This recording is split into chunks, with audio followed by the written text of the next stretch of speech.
estudiando las últimas, quitando esta otra última semana que no ha estado, estamos estudiando el tema de la adoración, el tema de lo que la Biblia nos enseña, o algunas de las cosas que la Biblia nos enseña acerca de la adoración, porque la adoración realmente es muy amplia.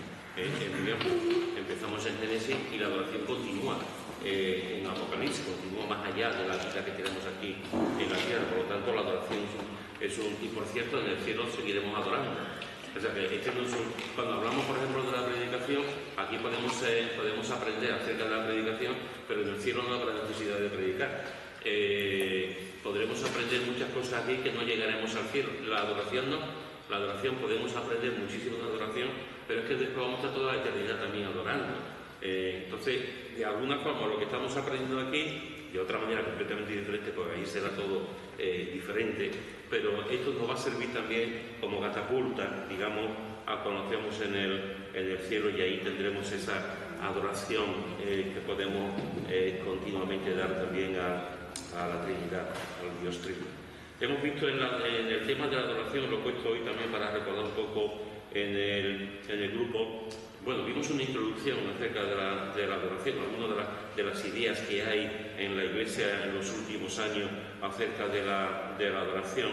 Y también después hemos visto en el Antiguo Testamento algunos de los periodos que encontramos en el Antiguo Testamento acerca de la adoración. Hemos visto la adoración siempre de forma resumida. Estos son si nosotros nos podíamos llevar con el tema de la adoración, nos podemos llevar muchísimo tiempo, y tampoco es mi intención estar hasta diciembre.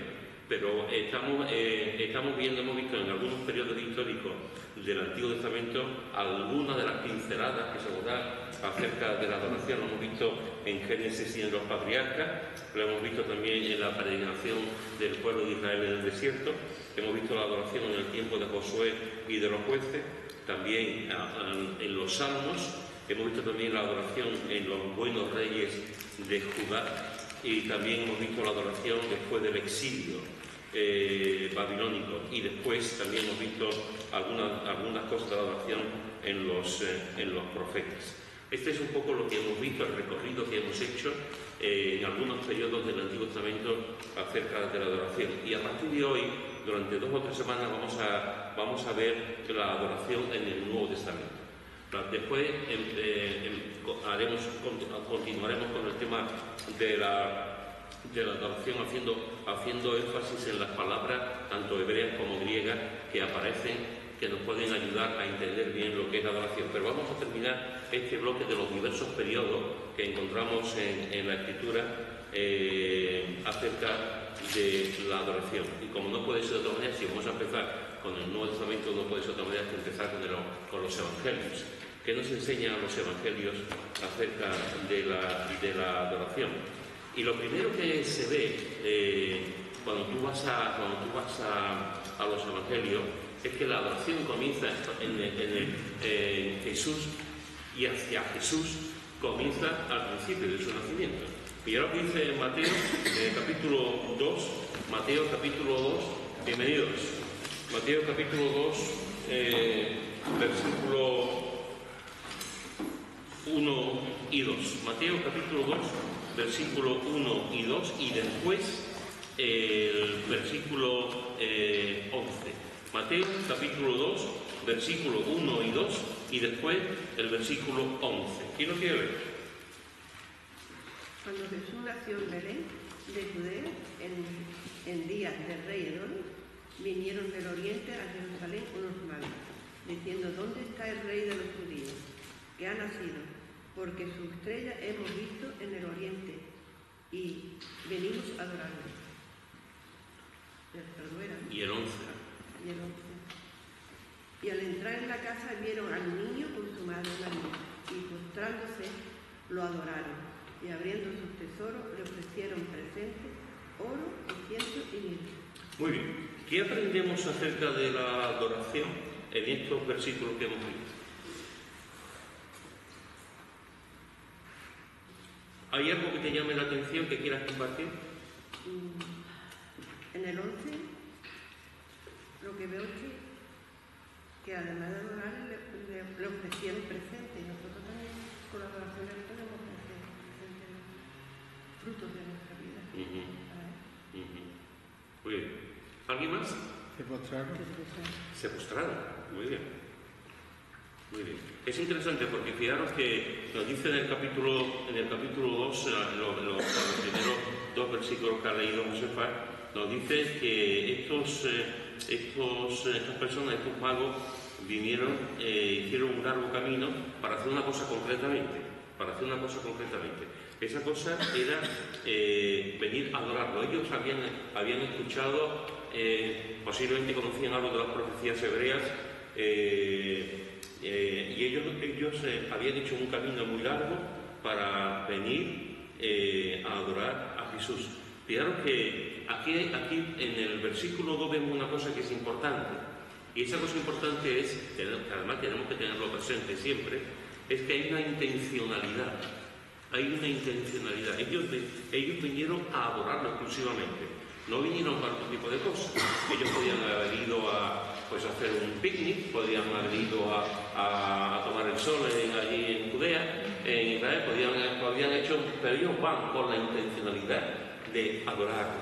Una de las premisas que tenemos cuando vamos ahora Lidia, cuando vamos a la Escritura, es que una de las cosas que nos dice la Escritura es que la adoración parte de un corazón agradecido, y la adoración parte de una persona que ha conocido al Señor.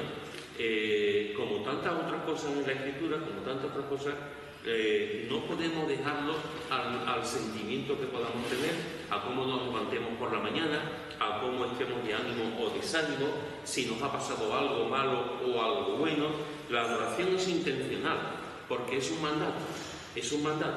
La adoración, aunque nos parezca que es algo que tiene que nacer de un corazón agradecido, que así lo es, la adoración siempre parte de un corazón agradecido, de un corazón enamorado de Cristo, de un corazón que vemos la maravilla que el Señor ha hecho con cada uno de nosotros y en la vida de la persona, pero la adoración es un mandato también.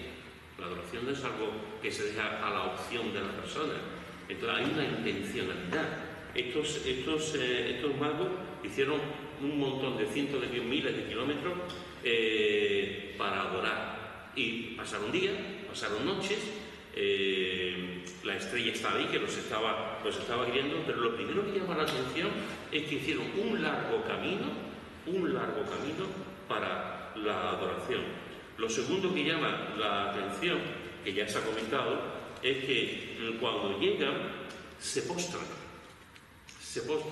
La palabra griega, que aquí se traduce como postra, realmente es una palabra que lo que significa es que se arrodillan, se postran, se tiran delante del Señor. Yo me imagino, después de muchos días, de meses de poder viajar, de parar, de dormir por las noches al raso, llegar allí, y lo primero que hacen cuando ven a Jesús es como por fin aquí está, ¿no? Aquí está el objeto de nuestra visita, de nuestro viaje, ¿no? Aquí está a quien hemos venido, ¿no? Y lo primero que hacen es postrarse, y lo adoran. Y esto es muy interesante, hermano. No adoran a José, no adoran a María, no adoran a los padres. Lo que adoran es a un bebé, a un niño. Adoran a Jesús. Eso es lo primero que hacen, lo adoraron. Primero, hay una intencionalidad. Ellos llegan porque quieren adorar al Señor a raíz de las profecías del Antiguo Testamento, de lo que ellos sabían también. Cuando llegan allí, lo primero que hacen es postrarse ante Él, no delante de ningún otro ser humano. Lo adoran, y como se decía también antes, otra de las cosas que hacen es que abrieron sus tesoros y le ofrecieron presentes, oro, incienso y mirra. ¿Por qué el oro? ¿Por qué el incienso? ¿Y por qué la mirra? No sé, yo hice una vez en Puebla imagen de este estudio, y decían que como el Señor va leyendo, él sabía que su hijo se tenía que ir a Egipto, y con eso tenía para se sustentaran allí el tiempo que tuvieran que estar allí, para que se buscar trabajo.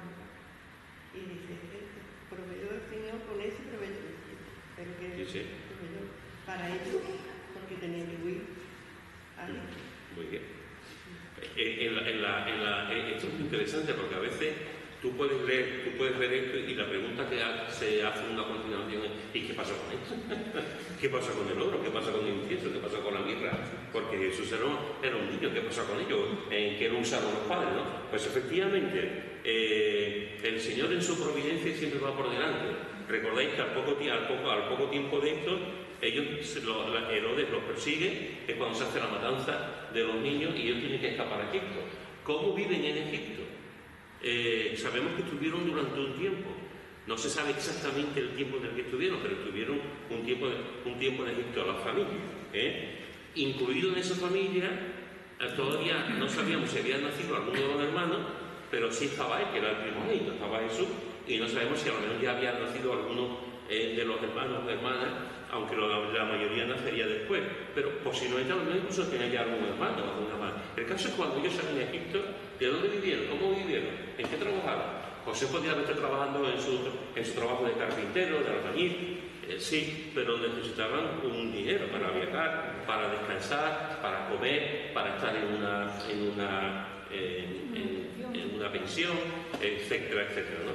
Y es interesante cómo Dios también es muy práctico, ¿no? Entonces manda a estos magos con estos regalos que les van a ayudar. Pero aparte de eso, tiene su simbología también. Tiene su simbología. El oro representa el rey. Los reyes tenían la corona de oro, tenían el báculo, tenían el trono. Normalmente cuando un rey accedía, pues se le regalaba cosas de oro. Entonces, el oro simboliza a Jesús como rey absoluto. Como rey absoluto. Después nos dice que también era incienso. El incienso, ¿qué significa el incienso en la Biblia? Oración. ¿Cómo? Oración. Oración, efectivamente. Hay un montón de versículos que no vamos a entrar ahora. Un montón de versículos nos hablan de que la oración es como incienso que sube delante de Dios.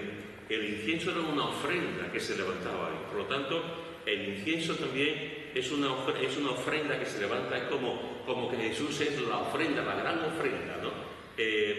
Para nosotros, para nuestras vidas, porque va a morir con nosotros, y el gran ejemplo supremo también de lo que es la oración, ¿no?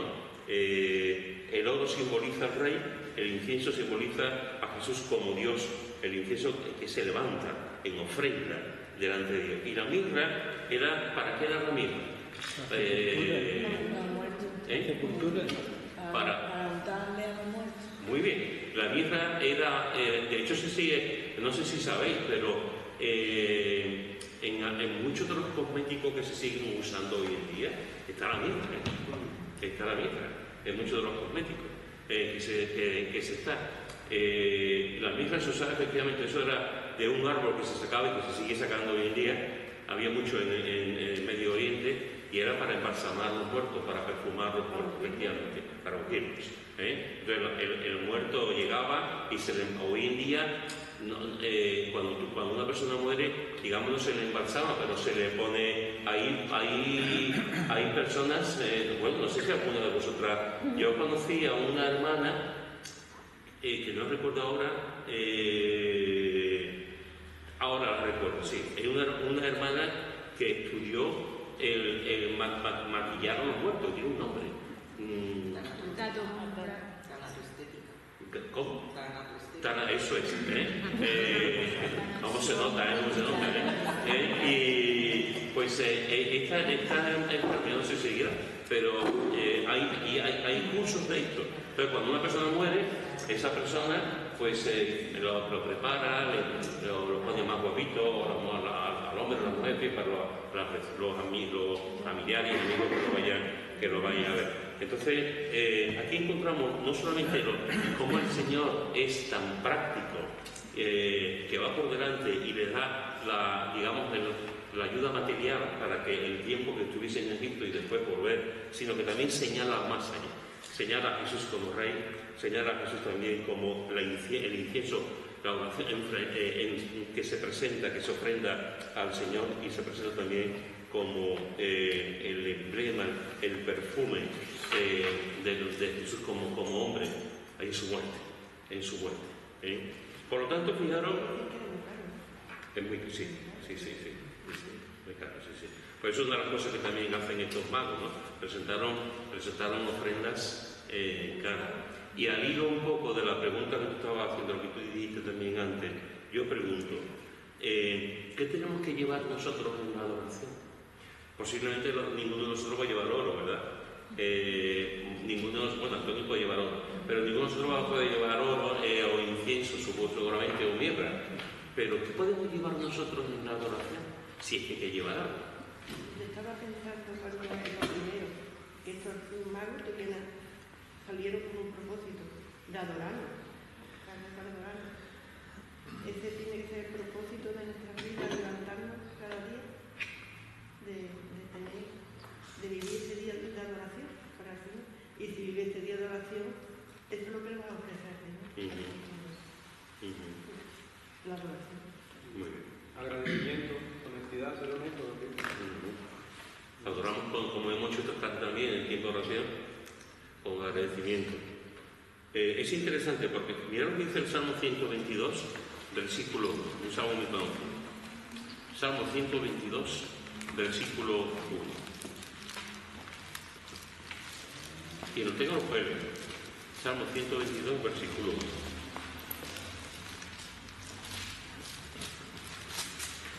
Yo me alegré con lo que me decían, a la casa de Jehová iré. Muy bien, este es un salmo realmente hermosísimo. Y comienza este salmo de David diciendo, yo me alegré con los que me decían, con los que estaban conmigo, con los que me decían, a la casa de Jehová iremos. ¿Qué podemos llevar a Dios cuando lo adoramos?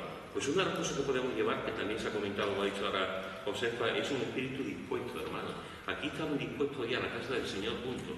Y hay una actitud de alegría. Hay una actitud de alegría. Yo me alegré con los que me decían, a la casa de Jehová iremos. Cuando se va a la casa de Dios, se va a adorar. Se va a orar. Y David, con la gente que estaban con él, que iban a ir a la casa del Señor, se alegraba en su alma, en su corazón, una alegría compartida con los demás y en la casa del Señor. Hermano, una de las cosas que tenemos que tener presente, un corazón adorador, es que, como he dicho antes, hay una intencionalidad en la adoración, pero también hay un componente en la adoración de la disposición para adorar. Permitidme deciros que esto que voy a decir lo he dicho en otras áreas también, pero yo lo creo firmemente. Cuando tú más adoras al Señor, más lo vas a adorar. Cuando tú entras en el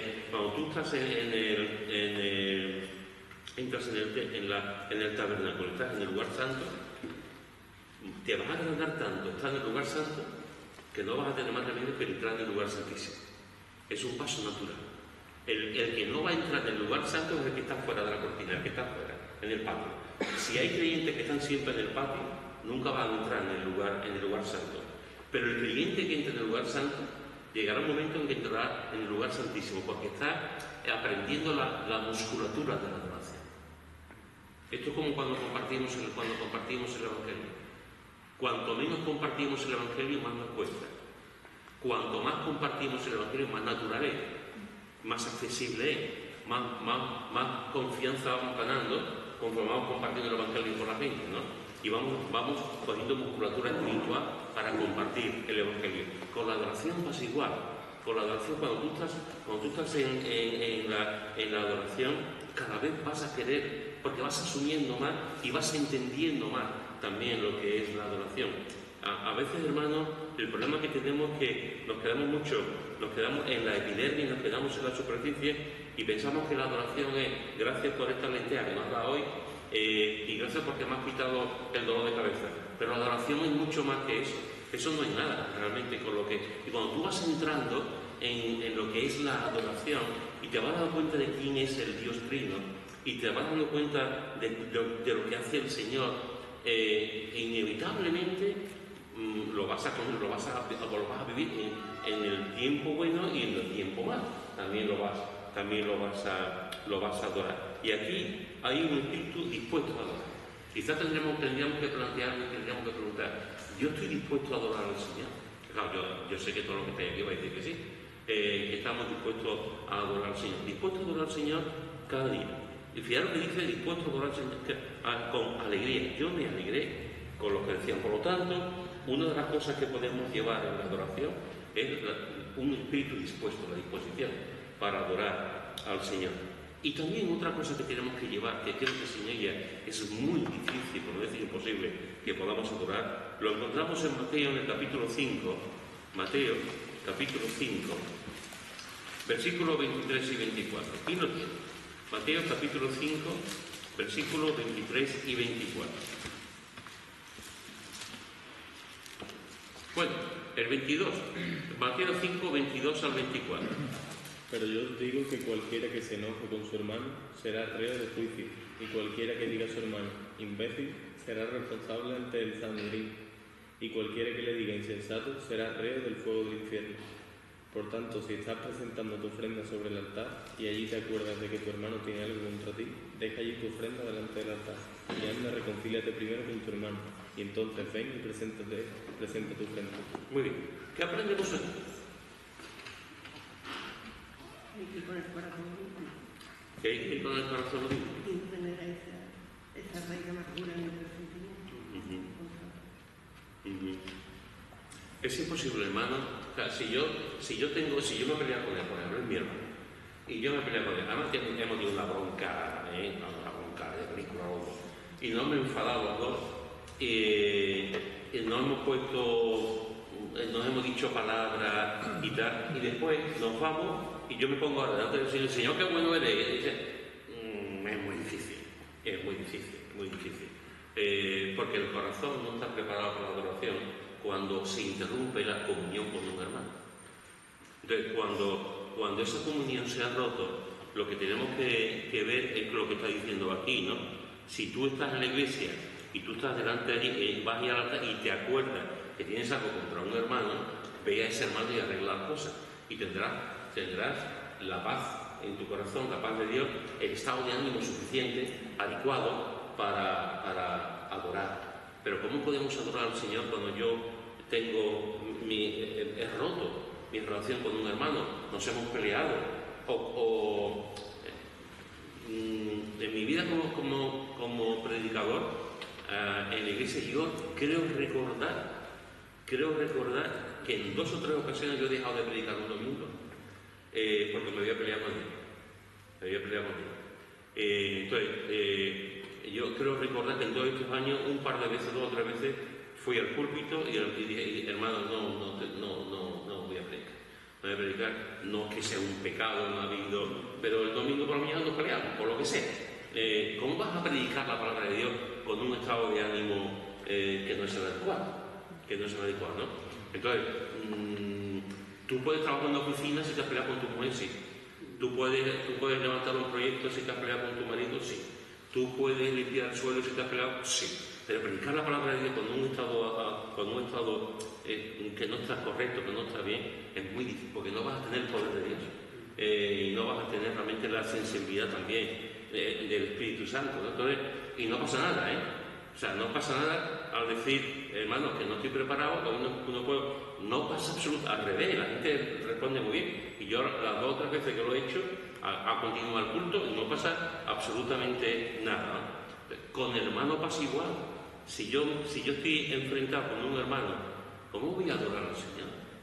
Si yo tengo malos pensamientos contra un hermano, si yo actúo mal contra un hermano, si yo he maquinado algo, fijaros que aquí está hablando de necio, está hablando de tonto, de falto, está hablando... O sea, ¿cómo podemos tener esa relación? Por lo tanto, una de las cosas que podemos llevar en la adoración es un espíritu dispuesto para adorar, Salmo 122, versículo 1, y un corazón perdonador. Dietrich Bonhoeffer, ¿sabéis quién fue Dietrich Bonhoeffer? Teólogo alemán. Un teólogo alemán que fue pastor también. Fue pastor y fue asesinado por Hitler. Y fue asesinado por Hitler, efectivamente. Cuando estos días que hemos estado en Houston, un día pasábamos en el coche por un sitio y me dijo Mikey, ahí, en esa casa de ahí, vivió Bonhoeffer. Bonhoeffer se fue de Alemania a Estados Unidos, concretamente a Houston, durante un año. Él fue a pedir a la Iglesia americana el fondo y que se orase fondos económicos y que se dase por la situación alemana, porque ya se estaba viendo el nazismo estaba creciendo, la iglesia luterana y otras iglesias históricas estuvieron totalmente de acuerdo con la postura de Hitler y el nazismo, y había un grupo de iglesias libres, entre ellos Bonhoeffer, que veían al diablo en el nazismo, ¿no? Y lucharon también contra el nazismo. Él estuvo un año allí en Estados Unidos. Nosotros vimos la casa donde él vivió en ese año. Volvió a Alemania. Muchos de sus amigos, muchos pastores, le dijeron que se quedara en Estados Unidos, que si volvía a Alemania lo podían matar. Él dijo que su país le necesitaba, la iglesia lo necesitaba, y entonces él volvió y efectivamente lo mataron faltando 4 o 5 meses para terminar la guerra. Los alemanes ya sabían que la guerra la habían perdido. Los alemanes ya sabían que habían perdido la guerra, y desde la cárcel él escribió una serie de cartas que dio a otros pastores y a otras iglesias. El libro más importante que tiene Bonhoeffer es un librito muy chiquitito, se llama Vivir en Comunidad. Vivir en Comunidad. Él es muy conocido sobre todo por ese libro, Vivir en Comunidad. Y en ese libro, hablando de lo que llevamos en adoración al Señor, en ese libro, Vivir en Comunidad, porque él también trabajó con un grupo de creyentes que se reunían en el campo, tenían una casa y vivían en comunidad, de ahí el título del libro. Y en ese libro él dice: cuando nos presentamos ante Dios con corazones llenos de desprecio y sin reconciliarnos con nuestro prójimo, estamos tanto individualmente como iglesia adorando a un ídolo. Pero lo repito: cuando nos presentamos ante Dios con corazones llenos de desprecio y sin reconciliarnos con nuestro prójimo, estamos tanto individualmente como iglesia adorando a un ídolo. Y creo que lleva razón. Podemos poner la palabra ídolo lo que queramos, pero creo que cuando se rompe la relación con un hermano, ¿cómo voy a tener yo una relación con Dios? Porque el que no ama a su hermano, aquí no ha visto cómo va a amar a Dios, aquí no ve, aquí ha visto. Entonces, en este caso, creo que es importante que cuando adoremos al Señor, analicemos nuestro corazón, analicemos cómo estamos en nuestra vida. Eso es una de las cosas que podemos llevar en la adoración. Un espíritu perdonador y estar dispuesto también a adorar. Y en tercer lugar, con esto voy a terminar este punto, en tercer lugar, ¿cómo voy a presentar a Dios en adoración? Si vivo en pecado. ¿Me puedo presentar delante de Dios en adoración si vivo en pecado? Pregunto. Te puedes presentar, pero el Señor no te va a escuchar. ¿Nos podemos presentar delante de Dios viviendo en pecado? Sí. Sí. ¿Nos podemos presentar delante de Dios en pecado? Sí. Con una condición: arrepentirnos. Si yo me voy a presentar delante de Dios para adorarlo, para hablar con Él, y estoy viviendo en pecado y no tengo una actitud de arrepentimiento, como ha dicho ella, ¿eso llega a alguna parte? Eso la palabra manifiesta que con un corazón constrito y humillado. Eso es lo que la palabra manifiesta que David era, eso parece que muchas veces siempre tenemos que tener como referencia. Yo no soy lo que hay que justificar el pecado, pero uno siempre tiene que ver a los lados cómo estaba Jesucristo. Yo creo que cuando nosotros podemos decir amo a Jesucristo, es cuando tú amas a un ser a tu lado lo más podrido que pueda estar. Tener la capacidad de abrazar a esa persona con lo peor que puede existir. Y tenemos a David, el rey David. Yo siempre tengo como referencia a ese hombre. Un hombre que dice que era un bastardo, que todo lo que había cometido, y se arrodillaba ante el Señor, se humillaba y adoraba. David era un adorador. Bueno, bastardo no lo parece. Sí, pero... Eso es de la serie. Sí, pero bueno, se te entiende. Fruto del pecado. Fruto del pecado. Tampoco aparece, pero bueno, entendemos lo que está. David era el último, el que no se quiere saber nada de él. Y efectivamente siempre ¿por qué David fue el último? ¿Por qué no estaba con los hermanos? Y hay una una serie de especulaciones ahí, Sí. pero realmente la Biblia no dice exactamente Sí, no, el motivo. Pero es verdad lo que está diciendo. Sí, sí. David es un ejemplo en todos los sentidos. Incluso cuando él está, el Salmo 51, el Salmo 32, es un ejemplo de lo que estamos hablando. Él está hecho polvo y ora al Señor, confesando su pecado, pero cuando se ha arrepentido. Pero aquí también hay, cuando David pecó y hizo asesinar al marido de Betsabé y tuvo relaciones ilícitas con Betsabé, según los eruditos bíblicos, tardó entre 6 meses y 1 año para arrepentirse. Porque fue cuando cuando hizo eso, que al cabo del tiempo apareció el profeta Natán. Y el profeta Natán le dijo esa parábola de la cuadrilla que habían cogido y tal, ¿no? Pero eso pasó entre 6 meses y 1 año. ¿Qué ocurrió en ese tiempo? Pues que parece que David no tenía conciencia de pecado. No sabemos exactamente, pero David parece que no tenía una conciencia hasta que llega el profeta y lo confronta. Y entonces cuando lo confronta, que también yo me quito el sombrero delante de Natán. A mí me dice el Señor, ven delante de David y confróntalo, y digo, Señor, no hay otro, porque podía matarte, podía matarte. Sin embargo, el Natán lo hace, y David se da cuenta entonces de que ha pecado. Y es cuando escribe tanto el Salmo 32 como el Salmo 51. Y hay un arrepentimiento. Entonces, el gran privilegio, hermanos, que tenemos las personas, todos, el gran privilegio que nos podemos acercar al trono de la gracia. Nos podemos acercar a los creyentes y los incrédulos también se pueden acercar al trono de la gracia, pero hay una condición. Hay una condición. Y esa condición es que yo, ¿cómo voy a presentar yo delante de Dios viviendo en pecado? Señor, te adoro, qué bueno y tal, cuando yo estoy realmente y mi relación con Él está rota. Hay que arrepentirse. Hay que arrepentirse. Por eso una de las cosas que hacemos los domingos a la Santa Cena, que viene la palabra, es dar la oportunidad, por si hay una persona que está viviendo en pecado, que reflexione, que medite, que piense en su corazón si está preparado para recibir el pan y el vino, ¿no? Por eso. Entonces, por supuesto que tenemos que arrepentir, tenemos que vivir una vida santa delante de Dios. Una vida santa. No estoy diciendo perfecta. No estoy diciendo perfecta. Pero tenemos que, si la santidad la lleva a Dios. Entonces, tenemos que acercarnos al Señor intentando ser lo más limpio posible en nuestro corazón.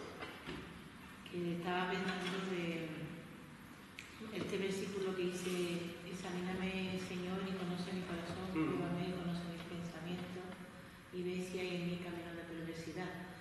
El tema de examinarnos a nosotros mismos para saber qué pecado hay en nuestra vida, ¿no? Porque la oración que hacemos normalmente cuando nos convertimos es una oración general, es lo que yo entiendo, ¿no? Como que es una oración general en la que le pedimos al Señor perdón por nuestros pecados. Pero tomar conciencia de pecado para mí es diferente, ¿no? Porque al tomar conciencia de un pecado concreto o de varios pecados en tu vida, tú estás haciendo que el Señor te examine, te quebrante y confiese. Entonces, a lo largo de nuestra vida de creyente pueden surgir situaciones en las que el Señor se manifiesta y nos dice: este es tu pecado. Y yo quiero que tú confieses ese pecado. Porque podemos estar atados por pecados que no hemos todavía confesado. Y es importante que a lo largo de nuestra vida de creyente nos examinemos, nos pongamos delante de Dios, pidamos quebrantamiento, que eso hay que rumiarlo, y el Señor manifiesta ese pecado. En la medida en la que en nuestra vida de creyente vamos, el Señor va declarando nuestro pecado, vamos siendo como cada vez más humildes, podemos adorar aún más, porque el Señor está diciéndote: este eres tú, tú eres de esta manera, pero aún así te sigo amando. Pues eso, algunas veces decimos, yo, lo que ha hecho esa persona, yo que voy a hacerlo. Estamos equivocados. Porque las circunstancias que vive cada persona en su vida hace que surjan pecados, ¿no? Pero lo mismo resulta que tú también experimentas eso y cualquiera sabe lo que tú podrías hacer. Nadie estamos exento de un pecado concreto, ¿no? Ninguno estamos exento de pecado.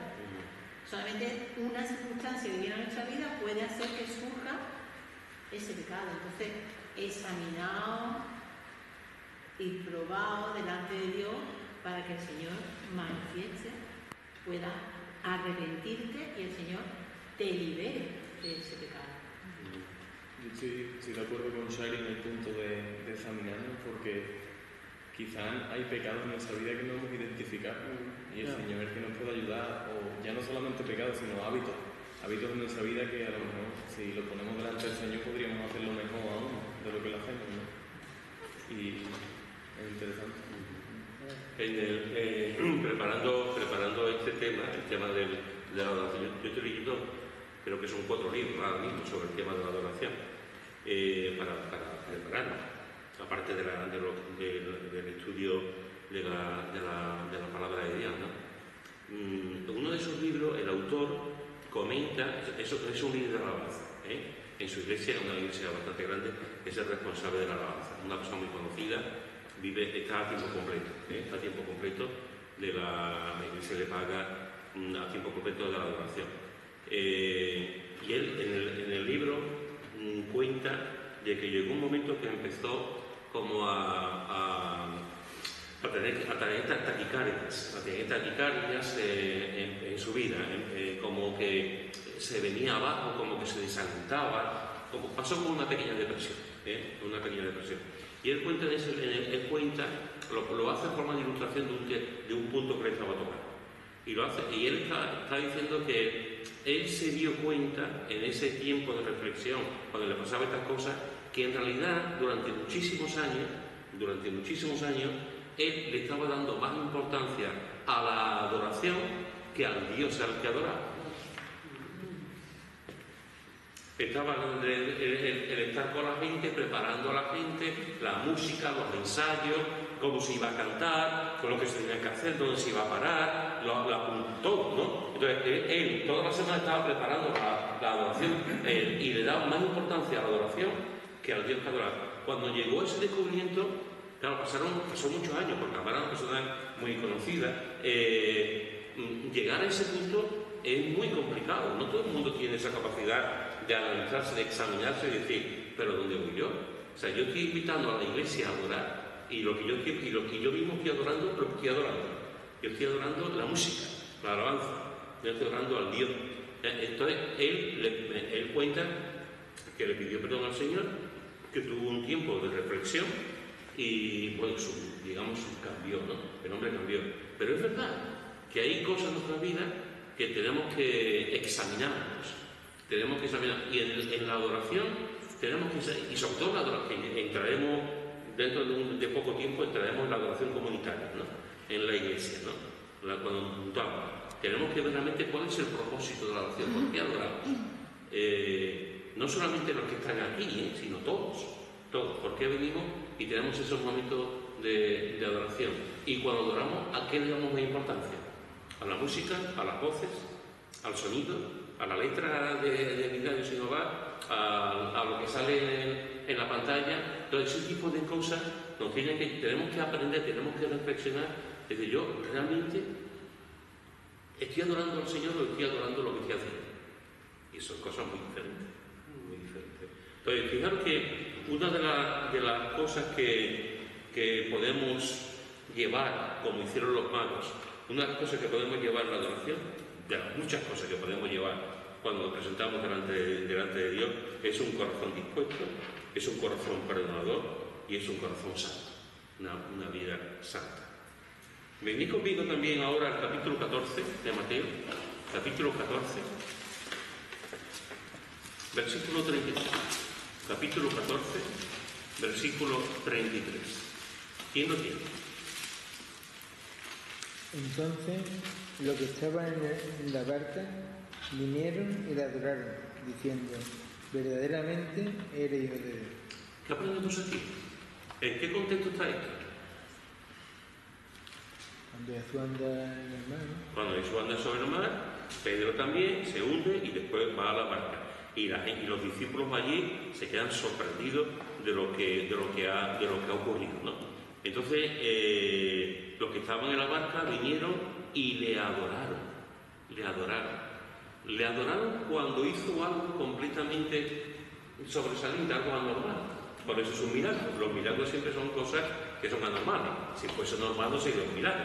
Entonces, el milagro es ver a Jesús andando en el agua y ver también a Pedro durante unos cuantos pasos, que también estaba andando, ¿no? Y después, cuando los apóstoles de allí en la barca lo ven, han sido testigos de estas cosas y le adoraron. ¿Y cómo expresan la adoración? Verdaderamente eres hijo de Dios, es decir, verdaderamente eres Dios. Verdaderamente eres Dios. Por lo tanto, fijaros que aquí encontramos otro momento en el que de una situación muy preocupante, de un mar embravecido, de una tormenta, de una situación que estaban con temor, llega el momento en el que Jesús calma la tempestad, hace que Pedro entre en la barca, él mismo, y le adora. De alguna forma es como un símil también de nuestra propia vida, ¿no? Nosotros estamos en la barca, estamos en el mar y nos hundimos.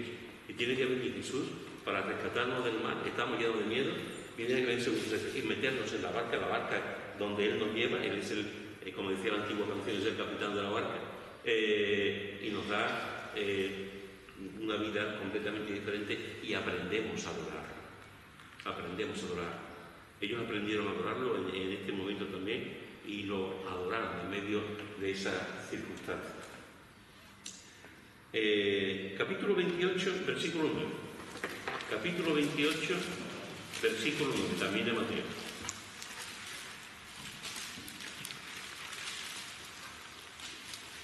¿Quién lo tiene?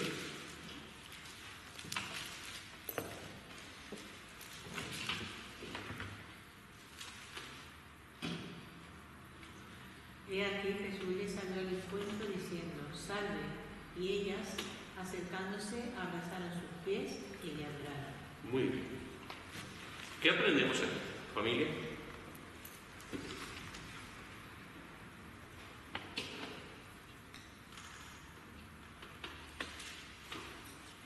¿Nadie?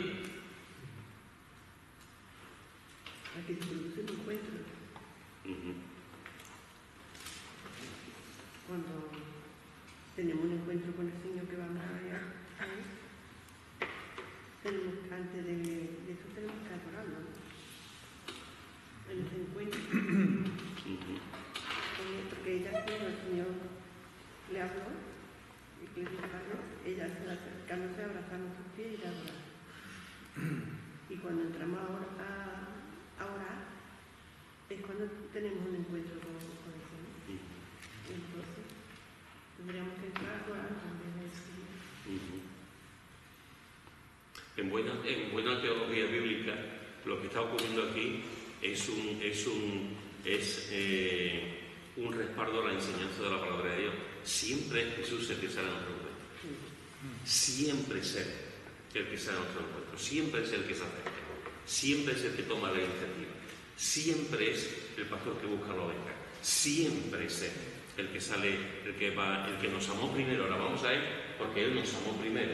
Lo dice también el apóstol Juan. Y aquí, después van allí a ungirlo, Jesús está muerto, está allí, van las mujeres, Jesús resucita y le salió al encuentro. Me encanta. Le salió Jesús al encuentro. Ellas estaban desesperados, no sabían, sale al encuentro y Jesús, diciendo salve. ¿Y ellas qué es lo que hacen? Se postraron, claro. Los inicios se postraron, pero lo que... Hacen tres cosas. Jesús les sale al encuentro y lo primero que hacen ellas, acercarse. Primera cosa que hacen, se acercan, Segunda cosa que hacen, abrazaron sus pies. Tercera cosa que hacen, salieron corriendo. Ah, no, perdón. Tercera cosa que hacen, le adoraron. Le adoraron. Tercera cosa. Así que fijaros, Jesús sale al encuentro de ellas y ellas, cuando lo ven allí, se acercan. Primera actitud. Segunda actitud, abrazaron sus pies. Me encanta. Me encanta. Abrazaron sus pies. Ojo, hermano, estamos hablando de mujeres. Estamos hablando de un hombre. En aquella sociedad eso era realmente, no se podía hacer. Sin embargo, lo que hace, y Jesús admite esa adoración, Jesús admite un estudio fascinante que os propongo, que podéis hacerlo tranquilamente en vuestra casa, es estudiar todas las veces que la gente se arrodillaba a los pies de Jesús y se postraba a los pies de Jesús. Hay 7 o 8 veces en el Nuevo Testamento, creo recordar, si no alguna más, en el que diversas personas se postraron a los pies de Jesús. Y eso es algo, ese estudio es maravilloso. Y aquí encontramos a esta mujer, no es la primera, no es la primera que ya había alguna que también el perfume le había caído y lo había enjuagado con su pelo y tal, ¿no?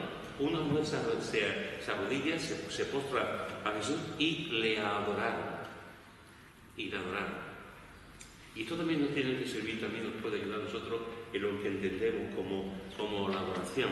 Acercarnos a Él, abrazarlo, no podemos abrazarlo literalmente, porque no está. No podemos, pero sí podemos abrazarlo espiritualmente, podemos desear estar en su presencia y le adoraron. ¿Cómo le adoraron? Pues no sabemos las palabras, no sabemos lo que ocurrió. Lo que este texto, lo que nos está diciendo es que le adoraron. Se inclinaron, le adoraron, cogieron sus pies, abrazaron sus pies y estuvieron adorándolo. Si antes hemos visto que los apóstoles lo adoraron en el barco, después de calmar la tempestad, si antes hemos visto que los magos lo adoraron, viniendo de muy lejos y le presentaron incienso, aquí encontramos también a estas mujeres desesperadas, tristes, porque su maestro había muerto, y ahora una vez que se acerca a ella, Jesús a ellos, se acercan a él, lo abrazan y lo adoran. En el Antiguo Testamento, cuando cuando los grandes hombres de Dios se acercaban a lo mejor el ángel que venía hablando en nombre de Dios o una influencia que hubiera, se postraba y adoraba. Entonces, no dice lo que adoraba, pero la hechura de postrarse, hincarse a tierra y poner la cara en tierra, era una manera de adorar. Y entonces nos vemos que las mujeres, cuando se abrazaron sus pies, se postraron de esa manera, poniendo la cara en tierra. La adoración muchas veces, nosotros a veces el concepto que tenemos de adoración, y con razón, el concepto que tenemos de adoración yo creo que es muy bíblico, porque los salmos es adoración, es hablar. O sea, nosotros nos acercamos a Dios en adoración y le hablamos, exaltamos sus atributos, reconocemos su poderío, su grandeza, su creación, etc. Pero es verdad que hay momentos, hermanos, que en la adoración no se usa la palabra. Hay momentos en que lo único que tienes que hacer es cerrar tus ojos, o abrir como tú veas, cerrar tus ojos, inclinarte delante de él y una actitud de sumisión. La sumisión es muy importante en la adoración, porque la sumisión nos dice quién soy yo y quién es él. Y a veces, por muchas cosas que se nos diga, por mucha predicación, libros, hermanos que digan, hermanos, que no es verdad, Dios no es igual que nosotros. Dios es Dios y nosotros no somos nada. Entonces, nos acercamos al Señor en sumisión, nos inclinamos, nos tiramos al suelo, abrazamos sus pies, reconociendo nuestra inactitud, nuestro pecado, nuestra rebeldía, reconociendo que no somos aptos para estar ante su presencia, pero por su gracia lo hacemos. Por su gracia lo hacemos. Y le damos la adoración y la alabanza que Él solo merece. Cuando adoramos al Señor desde un punto de vista en el que creemos que somos muy buenos, como pasaba con el fariseo, ¿os acordáis? el Señor, yo no soy como este publicano, yo no soy, mira, yo soy chachibiruli, yo esto, yo lo otro, este no.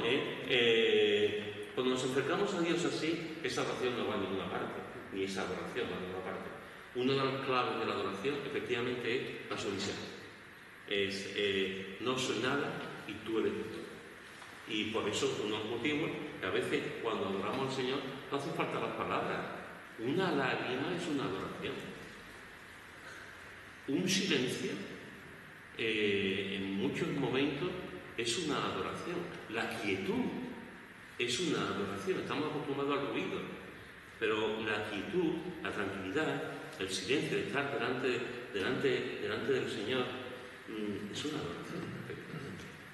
Me recuerda, esta clase que nos está dando ahora, esta enseñanza, me recuerda una prédica de un predicador invitado hebreo, o sea, de Israel. Y lo bonito de esto es que él dice, el que llegue a ir a Israel a conocer, o sea, la cultura hebrea, basándose en el Antiguo Testamento, en sus leyes, dice, si tú lo comparas a esta persona, vas a conocer una persona más amargada de Israel. Él dice que los hebreos son, o sea, ese que cumple la ley.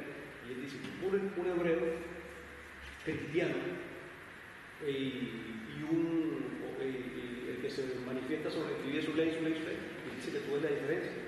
Y eso dice que lo que él lo llevó a la conversión.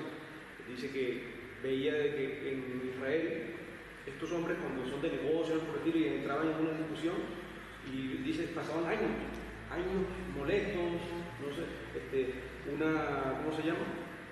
De un grupo y otro no se hablaban, y él dice que él llegó a la conversión por medio de un amigo en la universidad. Él dice que tenían esa discusión y después él dice que cómo veía que se abrazaban, conversaban, y cuando él ve que son cristianos, y él dice que eso fue lo que lo llevó, y le explicaron, pero esa explicación dice, no, que nosotros podemos tener un tropiezo y nos reconciliamos, es bonito, pues.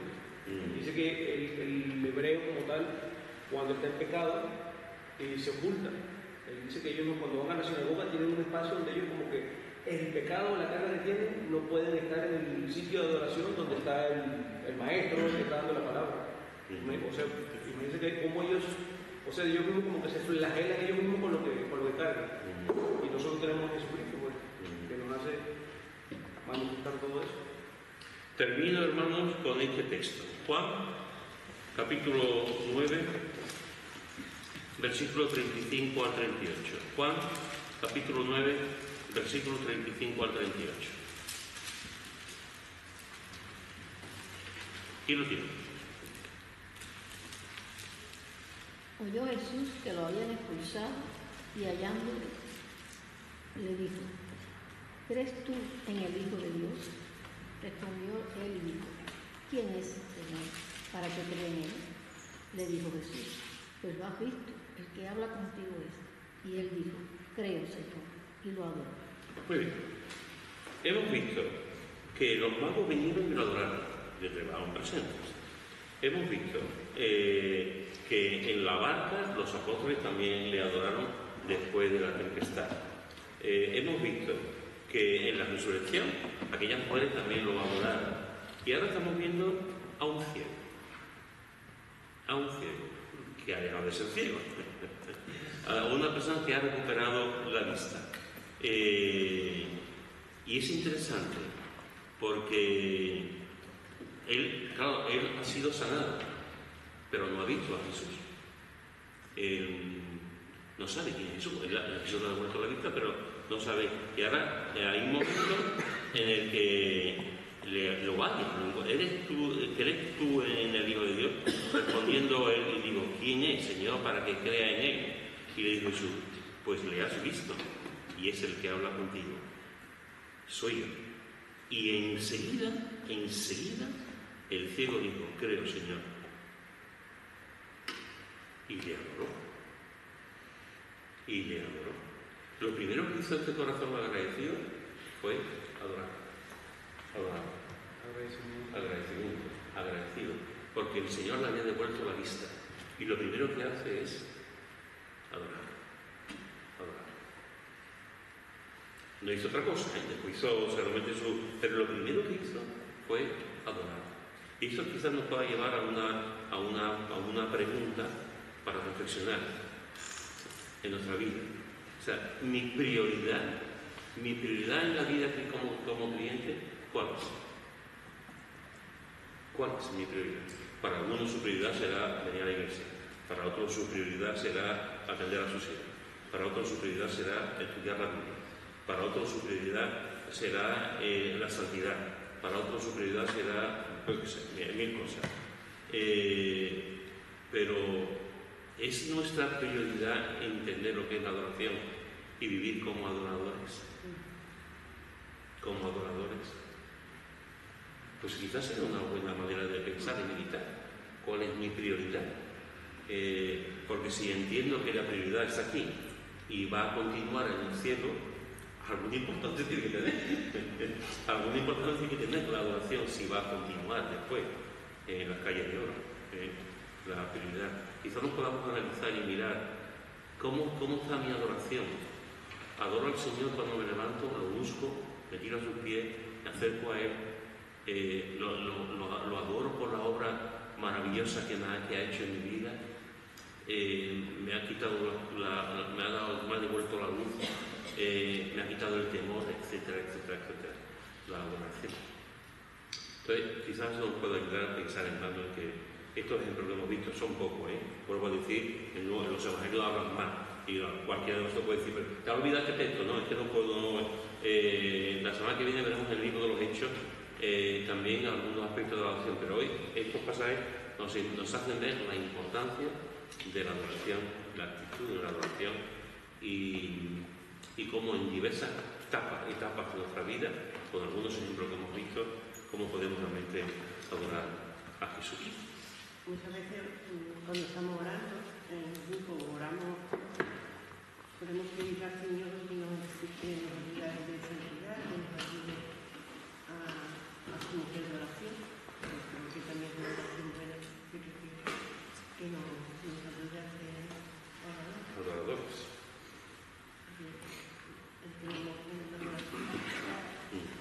¿Alguien quiere comentar algo, decir algo? No, yo quería pedir un apoyo, pastor, o de oración, o sea, de algo personal. Yo